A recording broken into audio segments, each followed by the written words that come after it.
차라리 아버지 따위 없는 게 나아요. 아들이 저에게 말했습니다. 아버지 같은 사람은 차라리 없는 게 낫습니다.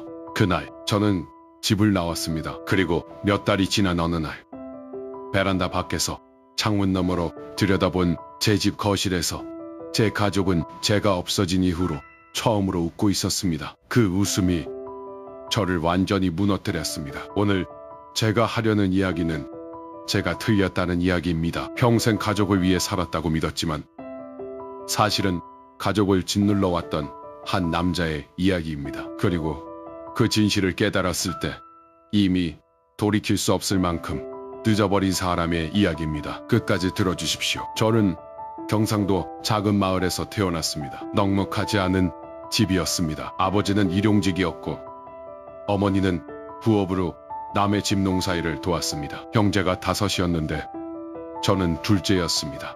어릴 때부터 배고픔이 뭔지 알았고 남들 앞에서 주눅 드는 게 뭔지 알았습니다. 중학교를 마치고 저는 학교를 그만뒀습니다. 더 다니고 싶지 않아서가 아니었습니다. 집에서 더 이상 학비를 댈 형편이 안 됐기 때문이었습니다. 그 시절에는 그런 아이들이 많았습니다. 저만 그런 게 아니었습니다. 하지만 그래도 학교 교복을 입고 다니는 친구들을 볼 때면 마음 한 구석이 단단하게 굳어가는 느낌이 들었습니다. 나는 반드시 성공해야 한다. 그 말을 입 밖으로 꺼낸 적은 없었습니다. 하지만 그건 제 안에서 돌처럼 굳어 있었습니다. 17살에 저는 서울로 올라왔습니다. 공사판이었습니다. 처음에는 시멘트를 나르고 벽돌을 쌓고 어깨가 빠질 것 같은 무게를 하루 종일 들었다 놓았다 했습니다. 몸이 버텨주지 않으면 밥을 못 먹는 세계였습니다. 거기서 저는 배웠습니다.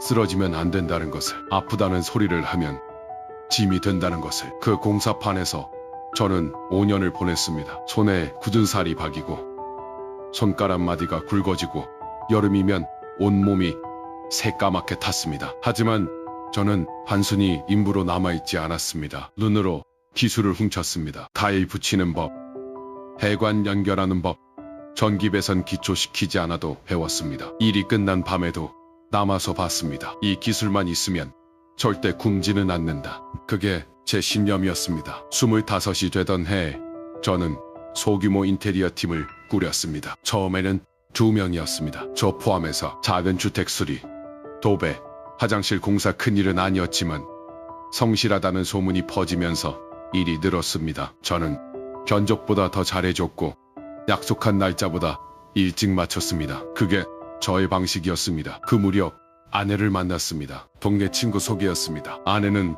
조용하고 성실한 사람이었습니다. 처음 만난 날 저는 말을 많이 하지 않았습니다. 원래도 말이 없었지만 그날은 더 없었습니다. 아내가 먼저 웃으며 말을 걸었습니다. 나중에 아내가 말하길 그때 제가 너무 긴장해 보여서 안쓰러웠다고 했습니다. 우리는 2년 뒤에 결혼했습니다. 결혼하던 날 저는 마음속으로 다짐했습니다. 우리 아버지처럼은 살지 않겠다고. 가족이 돈 때문에 주눅드는 일은 없게 하겠다고. 내 아이는 학교 못 가는 일 없게 하겠다고. 그 다짐은 진심이었습니다. 하지만 그 다짐 안에 빠져있는 게 있었습니다. 제가 그때는 몰랐던 것이 돈을 버는 것과 가족과 함께 있는 것은 다른 일이라는 것을. 결혼하고 나서 저는 더 일에 매달렸습니다. 팀원이 늘었고 일이 커졌습니다. 아파트 단지 공사도 들어왔고 상가 인테리어도 맡게 됐습니다. 새벽에 나가서 밤에 들어오는 날이 이어졌습니다. 주말도 없었습니다. 명절에도 현장이 급하면 나가야 했습니다. 아내는 그때부터 혼자였습니다. 첫째 아들이 태어났을 때 저는 현장에 있었습니다. 연락을 받고 달려갔지만 이미 분만이 끝난 뒤였습니다. 아내는 아무 말도 하지 않았습니다. 그저 침대에 누워서 갓 태어난 아이를 안고 있었습니다. 저는 옆에 서서 아이 얼굴을 내려다봤습니다. 잘했어. 그게 제가 한 말이었습니다. 지금 돌이켜보면 그 말이 얼마나 공허했는지. 아내에게 해야 할 말은 그게 아니었을 텐데. 아들이 자라면서 저는 아버지 역할을 했습니다. 적어도 제가 알고 있는 아버지의 방식으로는 돈을 벌어다 주는 것, 먹고 살게 해주는 것, 위험한 것으로부터 지켜주는 것. 그게 아버지라고 생각했습니다. 집안일은 아내가 했습니다. 밥도 빨래도 청소도 아이 학교 준비도. 저는 집에 와서 밥을 먹고 뉴스를 보고 잠을 잤습니다. 그게 당연했습니다. 저는 바깥에서 고생을 하니까 집에서는 쉬어야 한다고 생각했습니다. 아내가 힘들다고 말한 날이 있었습니다. 아이가 아픈데 혼자 병원을 다녀왔다고, 너무 지쳤다고. 저는 그 말에 이렇게 대답했습니다. 나는 밖에서 얼마나 힘든지 알아? 집에서 애 하나 보는 게 뭐가 힘들어. 아내는 그 뒤로 힘들다는 말을 잘 하지 않았습니다. 아이들에게도 저는 엄했습니다. 공부를 안 하면 혼을 냈고 말대꾸를 하면 목소리가 커졌습니다. 아이들이 잘못하면 손이 먼저 나갔습니다. 그게 버릇을 잡는 거라고 믿었습니다. 그때 제 아버지도 그렇게 저를 키웠고 저는 그렇게 자랐으니까 그게 옳은 방법이라고 생각했습니다. 아들이 초등학교에 다닐 때였습니다. 성적표를 가져왔는데 기대보다 낮았습니다. 저는 그 자리에서 몹시 화를 냈습니다. 이게 뭐야? 이래가지고 어떻게 살 거야? 아들은 울지도 않았습니다. 그냥 고개를 떨궜습니다. 그때 저는 그게 반성하는 거라고 생각했습니다. 지금은 압니다. 그건 반성이 아니었습니다. 호기였습니다. 아버지한테 어떤 말을 해도 소용이 없다는 것을 그 어린 마음이 이미 알아버린 것이었습니다. 시간은 흘렀습니다. 사업이 어느 정도 자리를 잡으면서 형편이 나아졌습니다. 큰 평수 아파트로 이사도 했고 아이들 학원도 보낼 수 있었습니다. 차도 좋은 걸로 바꿨습니다. 저는 그게 성공이라고 생각했습니다. 아내와의 사이는 냉랭했습니다. 대화가 없었습니다. 식사를 같이 해도 말이 없었고 잠자리도 갑방이 된 지 오래였습니다. 하지만 저는 그걸 심각하게 여기지 않았습니다. 부부가 그렇게 사는 집이 주변에도 많았습니다. 그냥 그런 거라고 생각했습니다. 아들은 고등학교를 마치고 대학에 들어갔습니다. 저는 그때 처음으로 뿌듯했습니다. 내가 고생해서 번 돈으로 내 아들이 대학에 갔다는 것이. 밥을 사주면서 말했습니다. 이제 너도 알아서 해야 한다. 내가 어떻게 살았는지 봤잖아. 아들은 고개를 끄덕였습니다. 하지만 그 눈빛이 기쁘지는 않았습니다. 저는 그걸 알아채지 못했습니다. 대학을 졸업하고 아들은 취업 대신 창업을 선택했습니다. 저는 반대했습니다. 그게 말처럼 쉬운 게 아니야. 먼저 어디 들어가서 배워야지. 아들은 제 말을 듣지 않았습니다. 그게 또 부딪히는 이유가 됐습니다. 아들의 사업은 처음 2년 동안은 그럭저럭 굴러갔습니다. 작은 온라인 쇼핑몰이었습니다. 하지만 경쟁이 치열해지면서 점점 힘들어졌습니다. 재고가 쌓이고 매출이 줄고 직원 월급도 빠듯해졌습니다. 아들이 그 사실을 저한테 말하지 않은 건 제가 어떻게 반응할지 이미 알고 있었기 때문이었을 겁니다. 그러다 어느 날 아들이 찾아왔습니다. 저녁을 먹고 나서 소파에 앉아 있는데 아들이 조심스럽게 말을 꺼냈습니다. 아버지, 지금 사업이 많이 힘든데요. 조금만 도와주시면 안 됩니까? 몇 달만 버티면 될 것 같은데. 저는 말을 자르듯 대답했습니다. 그건 내가 선택한 거잖아. 내가 뭐라 했어? 처음에 취업부터 하라고 했잖아. 내가 결정한 거 내가 책임져야지. 아들의 얼굴이 굳었습니다. 아버지는 항상 그래요. 항상. 그 목소리에 뭔가 다른 게 담겨 있었습니다. 그냥 실망이 아닌 무언가가. 오래 쌓인 것들이 이제 더 이상 참을 수 없는 지점에 도달한 것 같은 그런 느낌이. 그날 밤 우리는 크게 부딪혔습니다. 저는 목소리를 높였습니다. 내가 이 나이까지 어떻게 살았는지 알아? 누가 뭘 도와줬어? 혼자 다 했어. 혼자. 너는 그것도 못하냐? 아들이 받아쳤습니다. 아버지는 평생 그 말만 했잖아요. 혼자 다 했다고. 그러면서 정작 가족한테는 뭘 해줬어요? 돈 벌어다 준 거 아니야. 그게 다예요. 그게 아버지가 생각하는 가족이에요? 말들이 폭발했습니다. 아버지는 집에 있어도 없는 사람이었어요. 학교 행사 한 번 온 적 있어요? 운동회 날 온 적 있어요? 내가 상 받던 날 아버지 어디 있었는지 알아요? 현장이었잖아요. 항상 매번. 저는 아무 말도 못했습니다. 아버지가 해준 게 뭐가 있다고 이제 와서 힘들 때 찾아오면 그게 다 네 책임이라고요. 아버지 같은 사람은 차라리 없는 게 낫습니다. 그리고 그 말이 이어졌습니다. 지금이라도 없어져 버렸으면 좋겠습니다. 방 안에 침묵이 내려앉았습니다. 저는 그 말을 들으면서 이상하게도 반박할 말이 떠오르지 않았습니다. 화가 나야 했는데, 소리를 질러야 했는데, 그런데 그 말이 너무 선명하게 박혔습니다. 마치 오래전부터 그 말이 존재했는데 누군가 드디어 입 밖으로 꺼낸 것처럼. 저는 일어났습니다. 아무 말도 없이. 그리고 방으로 들어가서 작은 가방 하나를 쌌습니다. 옷 몇 벌, 세면도구, 통장, 그게 전부였습니다. 아내가 복도에서 보고 있었습니다. 어디 가요? 저는 대답하지 않았습니다. 문을 닫고 계단을 내려가고 주차장을 빠져나왔습니다. 그게 그날이었습니다. 저는 그 후 몇 달 동안 떠돌았습니다. 처음 며칠은 모텔이었습니다. 그 다음엔 조금 싼 고시원으로 옮겼습니다. 창문 하나 없는 방이었습니다. 누우면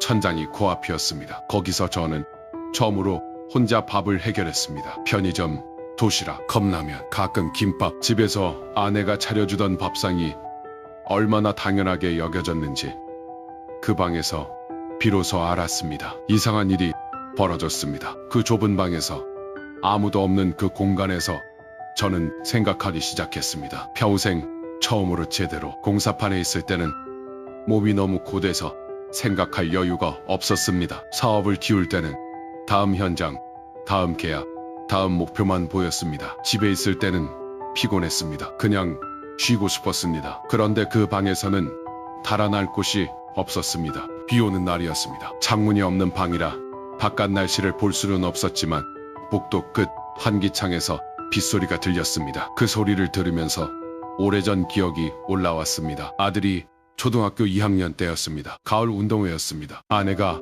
며칠 전부터 저한테 말했습니다. 오전에만 잠깐 와도 된다고. 아들이 달리기에 나간다고. 저는 그날 아침 현장에서 급한 연락을 받았습니다. 자재 문제였습니다. 현장에 가야 했습니다. 운동회장에 가지 않았습니다. 저녁에 아들 얼굴을 봤을 때 아들은 아무 말도 안 했습니다. 밥을 먹으면서도 아무 말도 안 했습니다. 저는 어땠냐고 물었고 아들은 그냥 요라고 했습니다. 그게 다였습니다. 저는 그날 아무렇지도 않게 잠들었습니다. 그게 대수로운 일이 아니라고 생각했으니까, 현장이 급했으니까, 어쩔 수 없었으니까. 그 고시원 방에서 그 기억이 올라왔을 때 저는 처음으로 그날 아들의 얼굴이 제대로 보였습니다. 기억 속의 그 얼굴, 그냥요 라고 대답했던 그 표정, 그게 실망이 아니라 이미 체념해버린 얼굴이었다는 걸. 또 다른 기억도 왔습니다. 아들이 중학교 때 생일이었습니다. 저는 그날도 늦게 들어왔습니다. 식탁 위에 케이크가 있었는데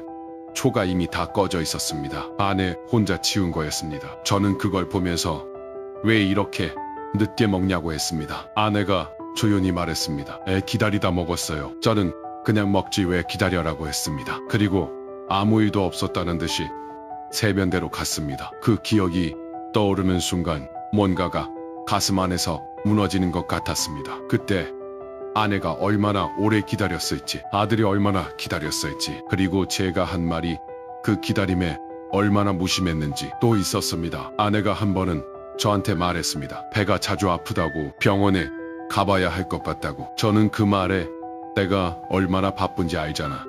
혼자 가봐라고 했습니다. 아내는 혼자 갔습니다. 다행히 별거 아니었습니다. 하지만 그날 아내가 병원 대기실에서 혼자 앉아 있었을 때 어떤 마음이었을지를 저는 그때 한 번도 생각해 본 적이 없었습니다. 그 고시원 방에서야 비로소 그 생각을 했습니다. 밥이 아니라 같이 있어주는 것, 돈이 아니라 손을 잡아주는 것, 생활이 아니라 이야기를 들어주는 것. 저는 그것들을 한 번도 해본 적이 없었습니다. 저는 스스로를 좋은 가장이라고 생각했습니다. 가족을 먹여 살렸으니까, 집을 샀으니까, 아이들 학원을 보냈으니까. 하지만 그 방에서 혼자 있으면서 알았습니다. 저는 가족을 지킨 게 아니라 가족을 눌러왔던 사람이었습니다. 가족을 사랑했지만 그 사랑을 표현하는 방법이 아예 없었습니다. 아니, 방법이 없었던 게 아니라 필요하다고 생각조차 안 했습니다. 2달쯤 지났을 때였습니다. 어느 날 새벽에 잠이 오지 않았습니다. 천장을 보다가 갑자기 집이 떠올랐습니다. 지금쯤 어떻게 지내고 있을까? 아내는, 아들은 그날 처음으로 집 쪽으로 가봤습니다. 가까이 가려고 한 게 아니었습니다. 그냥 근처를 지나치는 거라고 스스로에게 말했습니다. 하지만 걸음은 점점 그 아파트 쪽으로 향했습니다. 정문 앞에 섰습니다. 한참을 서 있었습니다. 초인종을 누르려다 멈췄습니다. 무슨 얼굴로 들어가나 뭐라고 말하나 저를 반기는 사람이 있기는 할까? 그래서 돌아갔습니다. 그 다음 날도 발이 그쪽으로 향했습니다. 하지만 정문을 통과하지는 못했습니다. 그러다 그날 베란다 쪽으로 돌아서 창문을 통해 거실이 보이는 위치에 섰습니다. 불이 켜져 있었습니다. 밤 9시쯤이었습니다. 아내가 보였습니다. 소파에 앉아 있었습니다. 아들도 있었습니다. 나란히 앉아서 뭔가를 보고 있었습니다. TV인지 핸드폰인지. 그때 웃음소리가 들렸습니다. 아내가 웃고 있었습니다. 오랜만에 보는 아내의 웃음이었습니다. 아들도 웃었습니다. 두 사람이 뭔가를 보며 같이 웃고 있었습니다. 그 장면이 너무 낯설었습니다. 제가 집에 있을 때는 없던 분위기였으니까. 저녁에 둘이 나란히 앉아서 웃는 일이 언제 있었나 저는 기억이 나지 않았습니다. 그러다 아내가 말하는 소리가 들렸습니다. 창문이 닫혀 있었기 때문에 정확히 들리지 않았지만 입모양과 뭉개진 소리로 내용을 짐작할 수 있었습니다. 아버지, 한번 찾아봐야 하는 거 아니냐는 말 같았습니다. 몇 달째 연락도 없는데 라는 말도. 저는 가슴이 흔들렸습니다. 아직 신경을 쓰고 있구나. 그래도 하지만 그 다음 아들의 말이 들렸습니다. 뭉개졌지만 분명히 들렸습니다. 차라리 그대로였으면 좋겠어. 그리고 이어진 말들. 아버지가 우리한테 해준 게 뭐가 있다고. 없어지면 재산이라도 남기잖아. 베란다 앞에 서 있던 저는 그 자리에 굳어버렸습니다. 재산. 저는 그 집에서 아버지가 아니었습니다. 남편이 아니었습니다. 그냥 재산이었습니다. 없어지면 남겨질 무언가. 살아있을 때는 불편한 존재. 사라지면 차라리 쓸모 있어질 것. 그게 평생 제가 가족을 위해 살았다고 믿었던 것들의 결과였습니다. 그 순간 다리가 풀렸습니다. 벽에 기대어 주저앉았습니다. 찬벽이 등에 닿았습니다. 밤바람이 차가웠습니다. 하지만 그 차가움이 느껴지지 않았습니다. 아무것도 느껴지지 않았습니다. 아니, 느껴졌습니다. 너무 많이. 평생 참아온 것들이 한꺼번에 쏟아지는 것 같았습니다. 눈물이 나왔습니다. 소리 없이 그냥 흘렀습니다. 언제 마지막으로 울었는지 기억도 나지 않는데 그 차가운 베란다 앞에서 혼자 얼마나 있었는지 모릅니다. 일어났을 때는 다리가 저렸습니다. 저는 돌아서려고 했습니다. 그냥 가야겠다고 생각했습니다. 그 집은 이미 저 없이도 충분하니까. 아니, 저 없이 더 잘 되고 있으니까. 하지만 발이 움직이지 않았습니다. 뭔가가 저를 붙잡았습니다. 떠나기 전에 한마디는 해야 한다는 것이. 이렇게 창문 밖에서 들은 채로 그냥 사라지면 평생 이 장면만 남을 것 같았습니다. 저는 정문을 눌렀습니다. 벨소리가 울렸습니다. 잠시 후 인터폰이 켜지는 소리가 났습니다. 누구세요? 아내 목소리였습니다. 저는 아무 말도 못했습니다. 잠시 침묵이 흐르고 문이 열렸습니다. 계단을 올라가서 문 앞에 섰습니다. 문이 열리고 아내가 보였습니다. 그리고 뒤에 아들도 서 있었습니다. 두 사람의 얼굴이 굳었습니다. 저는 안으로 들어갔습니다. 아무 말도 없이 거실 한가운데 서서 아들을 봤습니다. 그리고 말했습니다. 그래, 나 없어지는 게 좋겠지. 아들이 아무 말도 하지 못했습니다. 저는 계속했습니다. 나는 너한테 뭐였냐? 짧은 말이었습니다. 단순한 물음이었습니다. 하지만 그 말 안에는 제가 혼자 그 고시원 방에서 2달 동안 돌아봤던 모든 것들이 들어있었습니다. 침묵이 흘렀습니다. 아들은 고개를 들지 못했습니다. 아내도 아무 말이 없었습니다. 거실에 3사람이 있었지만 아무도 말하지 않았습니다. 저는 그 침묵이 이미 답이라는 걸 알았습니다. 그날 밤 저는 처음으로 아내와 마주 앉았습니다. 부엌 식탁이었습니다. 아들은 방으로 들어가 버렸습니다. 아내와 저만 남았습니다. 밥을 먹지는 않았습니다. 차를 끓이지도 않았습니다. 그냥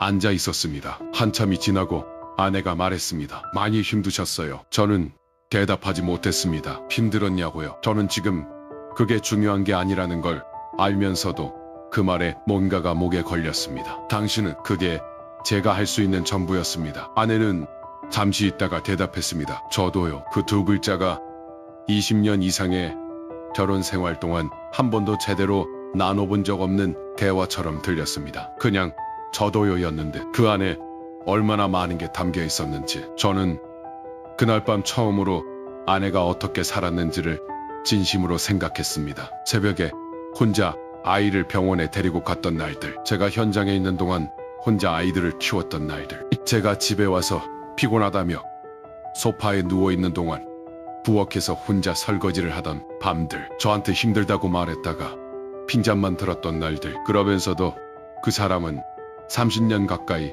그 자리에 있었습니다. 저는 그게 당연하다고 생각했습니다. 그리고 그 당연함이 그 사람을 얼마나 오래, 얼마나 깊이 지치게 했는지를 저는 그날 밤에야 겨우 알았습니다. 다음날 아침이 됐습니다. 저는 잠을 거의 못 잤습니다. 새벽 내내 누워서 생각했습니다. 이제 어떻게 할 것인가? 사과를 하면 되는 것인가? 다시 돌아와서 잘 살면 되는 것인가? 그게 가능한 일인가? 하지만 그 생각은 오래가지 않았습니다. 어젯밤 창문 너머로 봤던 장면이 다시 떠올랐습니다. 아내와 아들이 나란히 앉아서 웃던 그 모습, 저 없이 편안했던 그 분위기, 그게 거짓이 아니었습니다. 그게 진짜였습니다. 저는 그 집안에서 한 번도 그 공기를 만들어 본 적이 없었습니다. 편안함, 안정감, 그냥 같이 있어서 좋은 느낌. 저는 오히려 그것들을 빼앗아왔던 사람이었습니다. 제가 있으면 긴장이 왔습니다. 눈치를 봐야 했습니다. 비위를 맞춰야 했습니다. 아내는